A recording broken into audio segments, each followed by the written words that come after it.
If I had $1 for every time my mom sighed dramatically while looking at me, I'd have been able to afford therapy for the entire cast of my life. I'm Eric, 16 at the time, cursed with floppy hair, B grades, and what my parents lovingly referred to as a lack of ambition. I wasn't into sports. I wasn't a math genius. I didn't play the cello. I just existed. And in the Montgomery family household, that was practically criminal.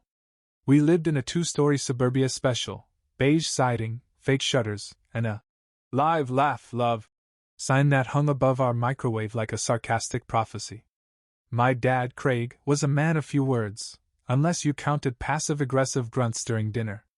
My mom, Diana, had the emotional warmth of a scented candle, flickering, fragrant, and completely incapable of real heat. They had expectations. Big ones. My older brother, Alan, had been the golden boy, captain of the swim team, AP student, now studying pre-law at an Ivy League school where he apparently grew a chin dimple and forgot how to answer texts. And me? I once got a participation ribbon in a high school poetry slam because I rhymed stress with mess. My mom pinned it to the fridge with a magnet that said, "At least you tried." That should set the scene. Now, the moment everything snapped? That came during what I thought was just another Thursday. I was halfway through a bowl of cereal, dry because apparently milk was for people who remembered to buy it, when I overheard my parents in the next room. "Just think it'll give us a fresh start," my mom whispered. "Someone who doesn't slam doors and complain about curfews," my dad added. There was a pause. "Someone who can actually make us proud." Then, my mother's voice dropped into that pitch she only used when she thought I couldn't hear her, the same tone she used when gossiping about neighbors. "Let's be honest. Eric has been a disappointment." I blinked. Spoon halfway to my mouth. The cereal flakes slid off and fell into my lap. They weren't talking about rehoming a dog. They were adopting a child. Another one. Because I wasn't enough. They actually wanted to reboot Parenthood like I was Windows Vista and they were desperate for a Mac. Now, I wasn't naive. I knew they weren't thrilled with me. But I thought, stupidly, that I was still their kid. That we were just going through a rough patch. That maybe my lack of interest in cross-country or classical piano didn't make me irredeemable. But no. I was a glitch. A defective item. And they were looking for an upgrade. That night, I lay in bed staring at my popcorn ceiling, wondering what it felt like to be a kid worth keeping. Worth investing in. Worth something. The next few months were surreal. I started noticing little things. Boxes in the guest room. Brochures about international adoption on the kitchen table. Whispered calls about final approvals. And me? They didn't even bother to hide it anymore.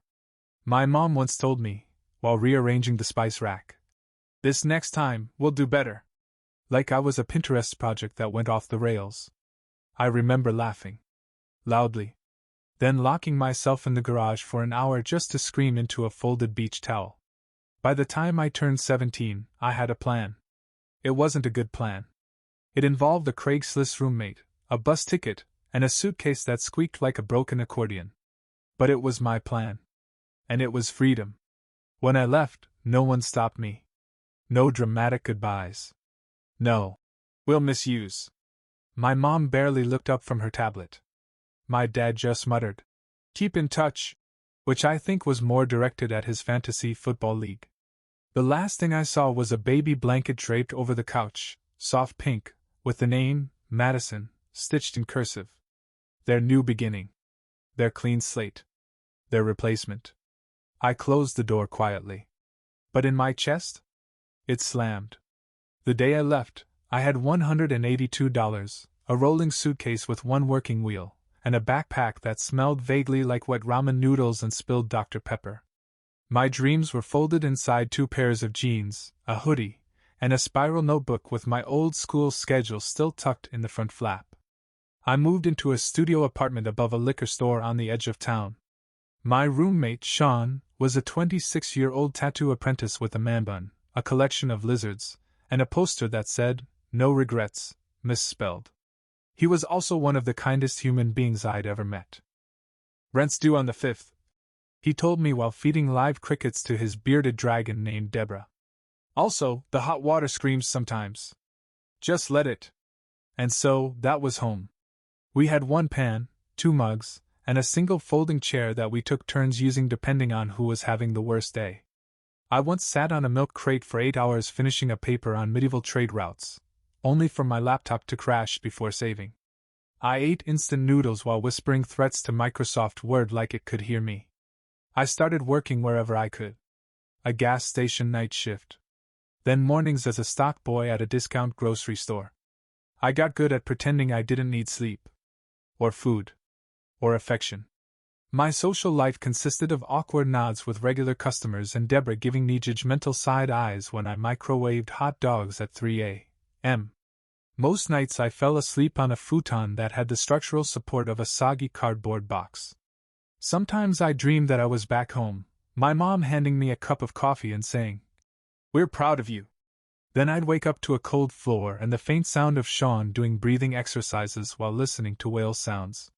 It was around month 3 of this routine when I hit what I now call my emotional clearance rack phase. My bank account dipped below $50, my GPA was clinging to life by its fingernails, and I had a breakdown in aisle 7 over a bag of frozen hash browns because it reminded me of Sunday breakfasts we never had. So I did something I hadn't done in a long time. I went to the library. Not because I wanted to be inspired. I went for the heat, the outlets, and the Wi-Fi that didn't require a password containing an ampersand and your social security number. But sitting in that dusty corner next to a flickering light bulb, I picked up a book on digital design. Then another on UI/UX. Then one on front-end development. And something clicked. Not right away. Not like a movie montage where the nerd discovers his power and suddenly has a six-pack and a Tesla. It was slow. Painfully slow. But it was mine. I started staying late at the library after my shift. Learned to code from borrowed books and free YouTube tutorials. Took on odd freelance gigs, making logos and fixing broken Shopify templates. I traded cigarettes for CSS. I'd pull 12-hour shifts at work and then spend 4 more learning how to build navigation menus that didn't self-destruct on mobile.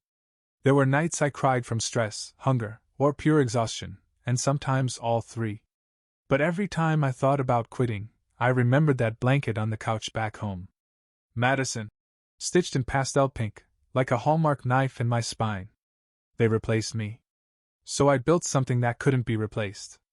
By 19, I'd scraped together enough freelance work to ditch the gas station and launch a real online portfolio. I landed a contract with a local bakery chain to design their app. I even upgraded to an apartment where the stove didn't double as a space heater and the toilet flushed on the first try. The day I got my first $1,000 check from a legit client, I walked into the same grocery store I used to stock shelves at, bought 2 steaks and a bottle of red wine, and had a solo dinner on my balcony. No ramen. No Deborah. Just me, a folding chair, and the sunset. I didn't toast to my family. I toasted to the 17-year-old kid who left with nothing, and still chose to stay kind, keep learning, and keep going. That kid? He didn't disappear. He just started evolving. By 21, I had what could generously be called a life, one with a real coffee table, a decent mattress, and a landlord who only screamed twice a year. I was still doing freelance work, but the clients were getting bigger. And one of them, somehow, was a miracle in the shape of a random startup in Austin called Skyslope Tech. They'd found my portfolio through a Reddit thread about underrated designers, which is hilarious, because I didn't even post it.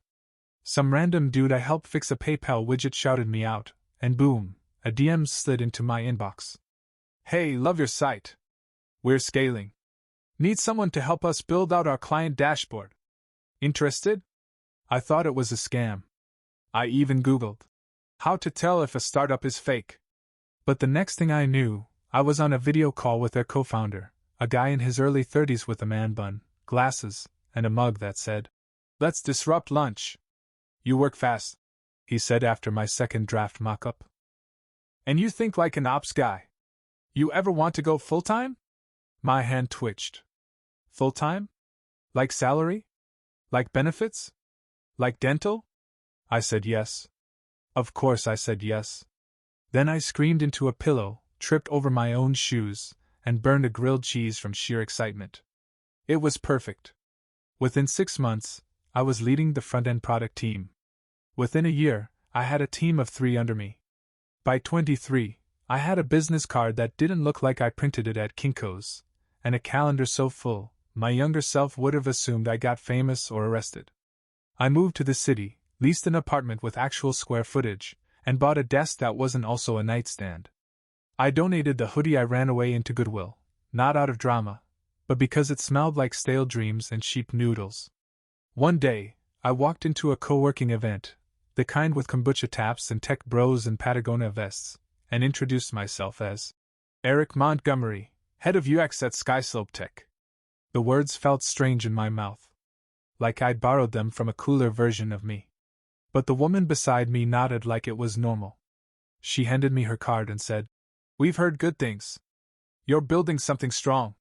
That night, I sat in my car for 10 minutes just breathing. Because someone out there had heard of me. Not the me my parents dismissed. Not the quiet kid they shelved in favor of some adoptable future fantasy. But me, the version that stayed up late learning to build digital bridges while his family built walls. And then came the email. Subject line: Eric? 3 question marks. Like an awkward middle school text. It was from my mother. The message? "Hi honey. Hope you're well. Your dad and I were just talking about you. It's been forever.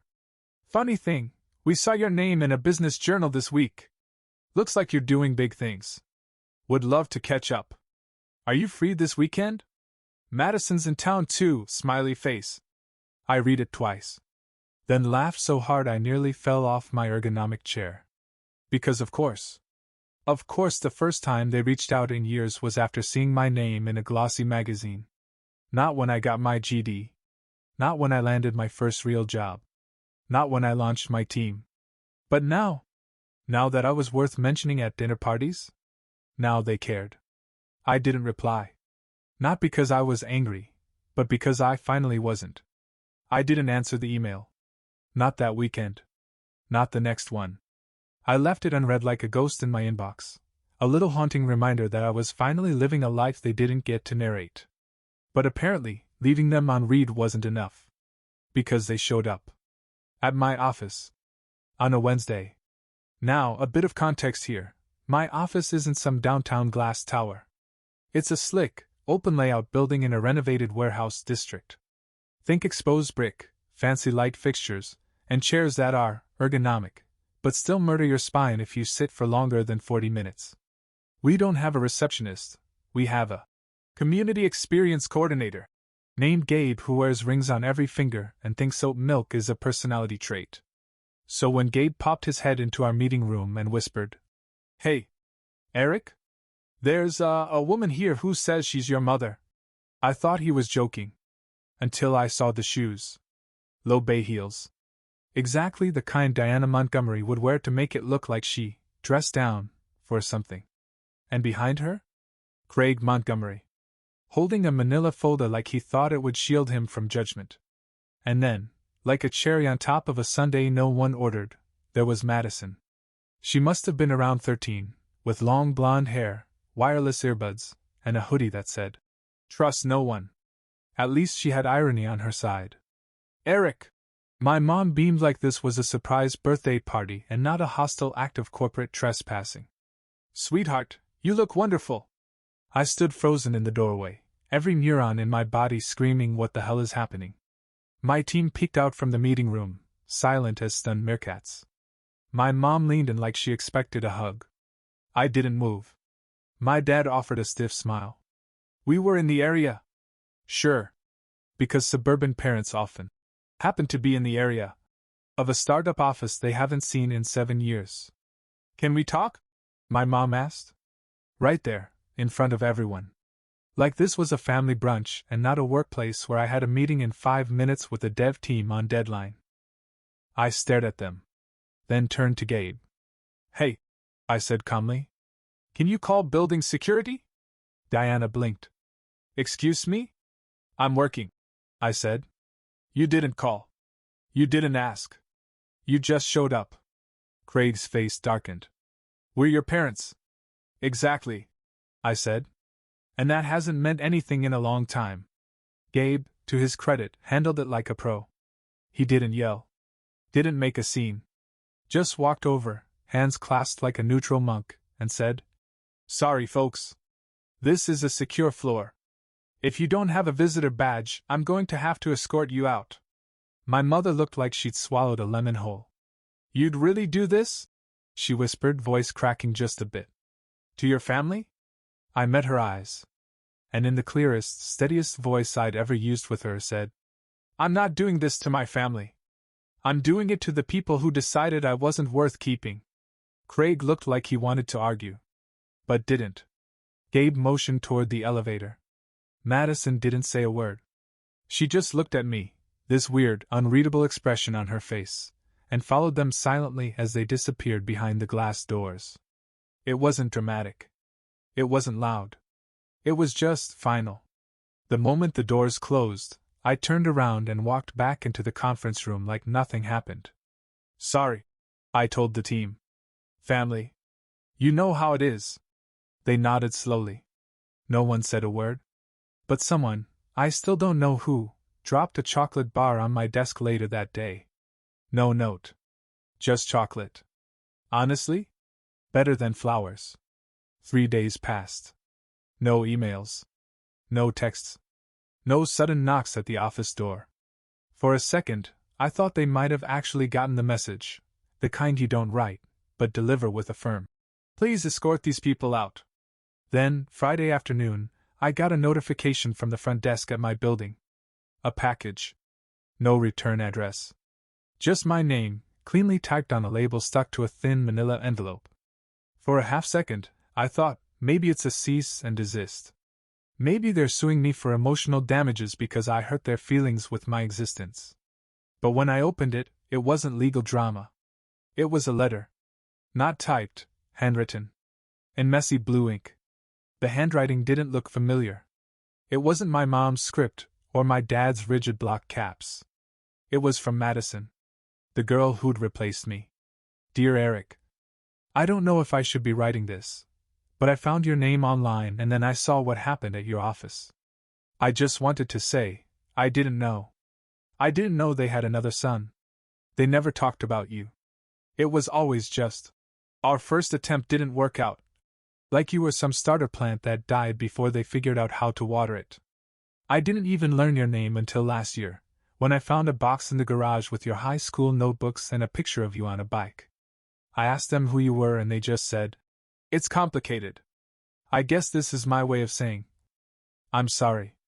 Not for what they did, I wasn't there, but because I can tell that what they did was wrong. Also, that hoodie you donated?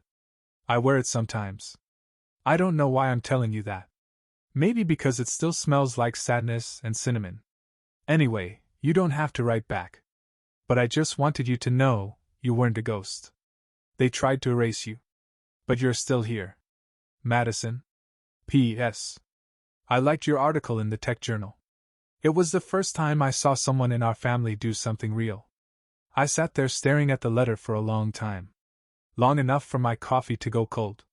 Long enough to hear the hum of the office around me fade into white noise.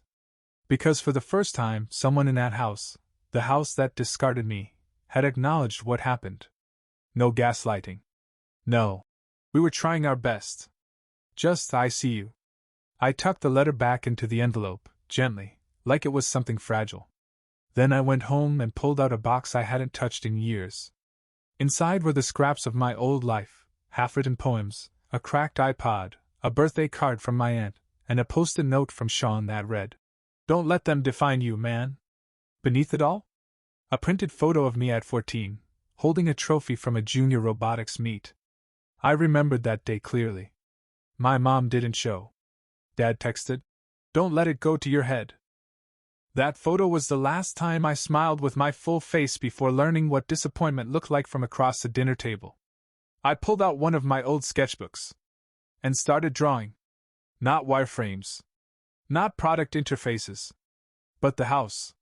The one I left. I drew it once. Then again. Then once more, but this time, I drew myself standing outside it. Not trying to get in. Just walking past. Like someone who finally understood the most powerful kind of closure isn't loud or cruel. It's quiet. It's choosing not to knock. I thought about replying to Madison. I even opened my email. Typed her name. Stared at the blinking cursor for 15 full seconds. Then I closed the tab. Not out of spite. Out of peace. Because sometimes the greatest kindness isn't re-entering the mess to explain your side. It's letting someone else sit with the silence and figure it out themselves. She reached out. She saw me. That was enough. It was almost funny how quiet life got after the letter. For the first time in what felt like years, no one from my past was trying to crash through the present. No surprise emails. No envelope bombs disguised as apologies. Just normalcy. Peace. It felt unnatural. Until it didn't. Skyslope Tech kept growing. I got promoted, again, and our team moved into a bigger office, this time with real plants and a coffee machine that didn't hiss like an angry cat. My name went up on the internal org chart as Director of UX Strategy. And someone made a meme about me during our town hall presentation. It was awful. I saved it. I thought the story was done. Wrapped up. Closed. But one day, as I was walking out of the building, earbuds in, brain mush after 6 hours of Zoom meetings and one very enthusiastic Slack channel, I saw someone waiting by the front steps. It was my dad. Alone this time. No folder. No wife. No preteen buffer. Just him, in a polo shirt tucked into khakis like time hadn't moved since 2009. I stopped, halfway between the sidewalk and the parking lot. He raised a hand in a lazy wave. Hey. I pulled out one earbud. Hey. He looked older. Not just in the gray hair way. In the way people look when they realize they no longer have control over how they're remembered. I came to apologize, he said. I blinked. That was new. He cleared his throat. I shouldn't have let things go the way they did. I should have said something. Done something. I didn't know how bad it had gotten. I tilted my head. You didn't know you told your son he was a disappointment and adopted someone else instead? A flinch. Subtle, but there. She was Diana's idea. There it was. The classic Montgomery pass the blame move. I smiled. Sure. And you just nodded along for 17 years. Silence. He looked around like someone would rescue him from this conversation. But there was no one else. Just the hum of traffic and a pigeon walking in very confident circles. I just wanted to make things right. He said. You can't. I replied, but gently. Not to sting. Just to state fact. You can't unpick a lock you broke off years ago. He shifted his weight, searching for the version of me that used to back down. The version that would have cracked at any sign of attention. Madison reached out. He said, trying a different route. I know. She told us what you said. What you did. She wrote to me. I corrected. Not you. He nodded slowly. And then, God bless him, he said. She's confused. That did it. I laughed. Not a bitter laugh. A real one. Right. Because it couldn't possibly be that your daughter, the one you raised to replace me, figured out who you really are. His jaw tensed. It wasn't like that. It was exactly like that. We stood there for a while, like two statues at a standoff. Then he tried again. We're still your parents. No, I said. You're just people I used to know. And I'm not 17 anymore. Another silence. He opened his mouth to speak again, but I beat him to it. I have a team to lead, I said. A life to get back to. One I built without you. He nodded. Slowly. Like a man signing off on his own failure. Take care, Eric. You too, Craig. I turned and walked to my car. Didn't look back. Didn't check if he waited. Just got in, started the engine, and drove away like it was any other Tuesday. Because it was. Later that night, I ordered takeout, kicked off my shoes, and flopped onto the couch, my couch, in my apartment, filled with art and plants and reminders of who I'd become. I framed Madison's letter and hung it near the front door. And on the desk in my office, I left a sticky note that read, "I was never the disappointment. I was the test they failed. No one else needed to see it. Just me." 2 years passed. Quietly. Peacefully. I kept building. Not just apps and interfaces, but a life that didn't require anyone else's permission to feel real. I bought a condo downtown. Started volunteering on weekends, mentoring teens who thought they'd already missed their shot. Spoiler, they hadn't. The hoodie I left home and now hung on my wall, not as a shrine, just a reminder. Of where I started. Of who I became. And then, out of nowhere, I got a message. Not from my parents. From Madison. It was short. "Hey. Hope this isn't weird. I'm applying to a summer program in your city. It's for digital design. Thought you might know someone. If not, no pressure. Just figured I'd ask." I stared at the message for a good 10 minutes, trying to figure out if this was another test, another emotional trap. But it didn't feel like one. It felt honest. Simple. Human. So I replied, "What's the program?" She sent me the link. It was legit. Prestigious, even. And very competitive. "Portfolio's not great," she added. "Mom and Dad think it's a phase." That made me pause. Because I remembered that line. They'd said the same thing about me when I showed interest in anything that didn't involve a blazer or a resume template. "Don't waste your energy," my mom once said. "Web design? That's just playing online." Now they were saying it again, just to someone new. I made a call. The program's coordinator, Alex, had spoken at a UX summit I attended. We weren't close, but we'd talked tech over cocktails once, and I'd sent her a beta invite to one of our side projects. "Got a promising applicant," I told her. "No connections, but real grit. Trust me, worth watching." She laughed. "That's all I need. I'll keep an eye out." 2 weeks later, Madison texted me again. "I got in." I think I screamed. "Thank you. Also, please don't tell anyone you helped. I want to earn this." I smiled at my screen for a long time. She didn't want a handout. She just wanted a shot. The same thing I'd wanted, once. We met for coffee when she moved into her dorm. She was taller than I remembered. Still had the hoodie.